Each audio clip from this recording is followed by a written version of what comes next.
upang makilala ang iyong kagandahang loob sa umaga, ang iyong pagtatapat gabi-gabi, na may panugtong na may mga sangkung kawad at may mga saleryo, na may mga dakilang tunog na alpa, sapagkat ikaw, Panginoon, iyong pinasaya ko sa iyong gawa. Ako'y magtatagumpay sa mga gawa ng mga kamay mo. Kay dakila ng iyong mga gawa, O Panginoon, ang iyong mga pag-iisip ay totoong malalim.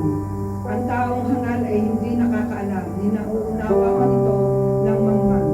Pagka ang masama ay lumitaw na parang damo, ang pagka gumiginhawa ng lahat ng manggagawa ng kasamaan ay upang malipol sa magpakailanman. Ngunit ikaw, Panginoon, ay mataas magpakailanman, sapagkat narito ang mga kaaway mo, O Panginoon, sapagkat narito ang mga kaaway mo ay malilipol.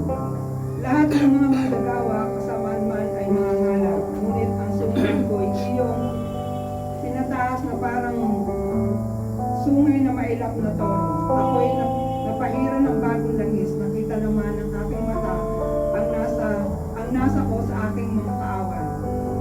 Narinig ng aking pakinig ang nasa ko sa mga manggagawa na kasama na nagsipangon laban sa akin. Ang matuwid ay giginhawa na parang puno ng palma. Siya'y tutubo na parang sedro sa Libanon. Sila'y mga natatag sa bahay ng Panginoon. Sila'y giginhawa sa mga looban ng aming Diyos. Sila'y mga magbubunga sa katandaan. Sila'y mapupuspos ng katas at kasiruaan, upang ipakilala ang Panginoon ay matuwid. Sila'y aking malaking bato at walang kalikuan sa kanya. Purihin po ang salita ng Panginoon. Dakilang makapangyarihan sa lahat, Panginoon, maraming pong salamat. Dahil ikaw po yung Diyos na makapangyarihan sa lahat.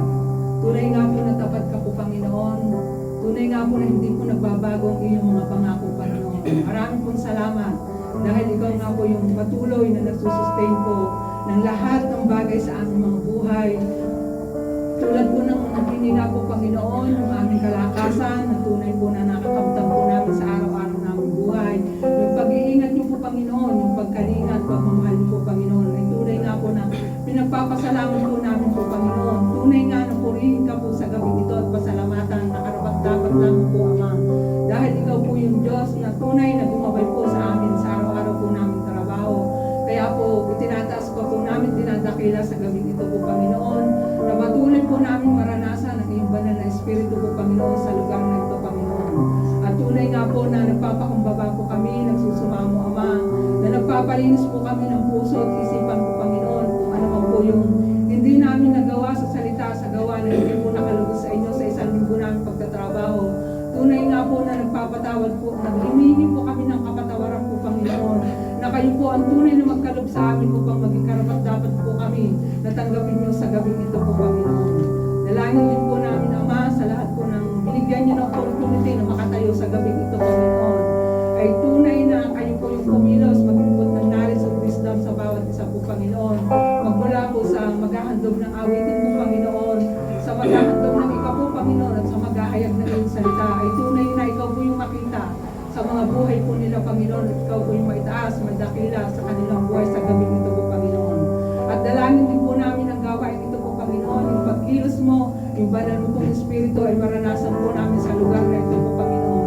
At dalangin din po namin, Panginoon, kung ano man po yung kabigatan at nararamdaman po ng bawat isa, isinusuko po namin ito, Panginoon, na ikaw po yung maging kasapatan, kapahingahan po ng bawat isa po, Panginoon, at tunay nga po ng kasiglahan, kagalakan, ang tunay na mararanasan po, Panginoon, upang ang pagpupuri at pagsasalamat ay maging tagumpay lamang po na